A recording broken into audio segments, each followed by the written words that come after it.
Bonjour et bienvenue sur ma chaîne, je suis Mathieu du site unicoda.com. Aujourd'hui je vais vous présenter le logiciel de dessin vectoriel Inkscape. Vous pourrez le télécharger gratuitement à la fin de cette vidéo.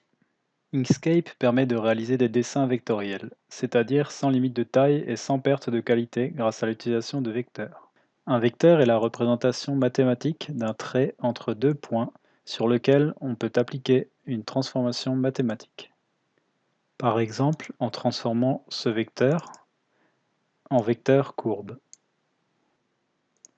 Plus je zoome et plus je m'approche de la courbe, mais sans jamais perdre en qualité, comme on peut le voir dans cette démonstration. Au contraire, en prenant une image sur Google Images et en l'ajoutant dans Inkscape, nous allons voir que plus je zoome et plus nous perdons en qualité. Cette image n'est pas une image vectorielle. Maintenant, je vais vous présenter l'outil le plus intéressant à mon sens sur Inkscape. Donc si je prends par exemple le logo de Fortnite sur Google Images, donc on va prendre le premier, on va copier l'image et aller directement dans Inkscape. Ici, nous allons copier comme ceci le logo et aller dans l'onglet chemin et faire vectoriser le bitmap.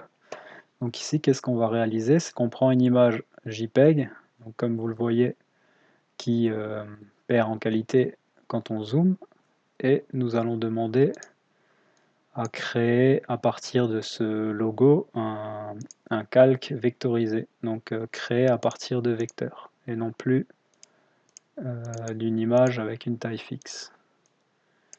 Donc ici, nous avons, alors il faut, voilà, donc ça c'est l'image, et ici nous avons le logo vectorisé.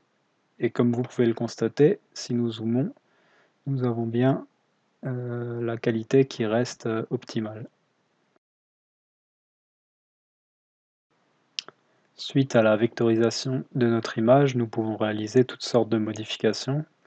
Donc par exemple, si nous prenons, donc en double-cliquant sur notre objet, nous pouvons voir que nous pouvons modifier vraiment tous les vecteurs.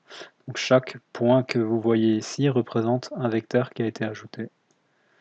Donc je vais vous montrer un petit exemple, par exemple cet arbre, si il ne nous convient pas, nous pouvons le sélectionner. Voilà, on va prendre tous ces nœuds et tout simplement demander à les supprimer. Donc avec supprimer les nœuds sélectionnés. Donc ici, le vecteur ne sait plus exactement comment se placer. Donc soit on peut le ramener comme ça nous-mêmes à la main, ou alors tout simplement demander par exemple à le rendre droit. Voilà, donc ici il est rendu droit. Donc vous pouvez réaliser vraiment ce que vous voulez comme ça. J'espère que cette démonstration vous aura marqué.